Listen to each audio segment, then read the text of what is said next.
Labas vakaras, visi krepšinio fanai, sveikinu su jumis iš Trakų sporto centro, kuriame šiandieną Nostra RKL B diviziono didžiajame finale. Vidutiniškai komandai pelno po 8 taškus Širvintose, o dabar ir Padėjo iškopti į niekur kito diviziono, kito sezono. Čia Titas Pundinas. ant rankų Aidas Viršilas ties pražangos riba. Titas Pundinas!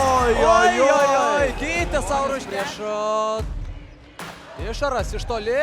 3 taškai. Taip, ir persvara. Faktorių, kuri komanda šiandieną geriau atrodys gynyboje, tai ir laimės čia perimtas kamuolys Širvintos komandos pusėje. Rokas Ikonis turi daug Oi, laisvės. koks tokas. Ir pareklamuoja savo Neimantas.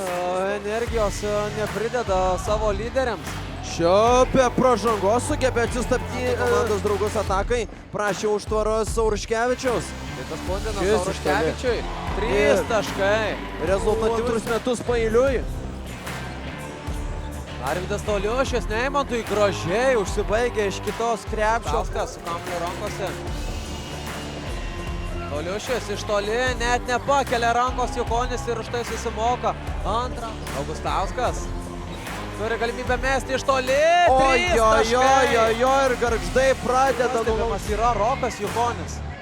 Augustauskas 1-1, čia sudėtingas metimas, dar Laurinas Kirlys dar 99 taškus per rungtynes.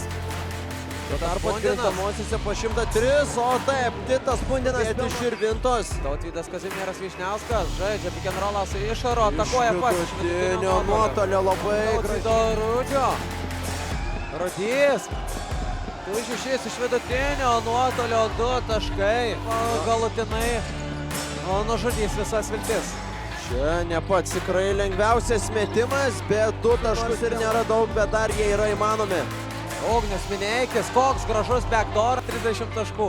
Gal pasirašė kažkokią taisyklę tarpusavį komandą. Oi, koks čia stogas, ar jūs jo ką? Lundinas pameta kamuolį lygioje vietoje ir Ugnius Mineikis jau skuodžia į ataką. Ekstra perdavimas. Gražiai, Mineikis čia, wow. Manęs neveikia, parodės ir galiams. Čia dar perima kamuolį. Gargždaina tiesiog atrodo be pasigailėjimo. Bando triuškinti. Atakos daugiau nebebus. Viskas. Širvintos tenka pripažinti Gargždų komandos pranašumą. Triuškinančiai Gargždai finale 92-62 įveikė Širvintos UHB Group komandą.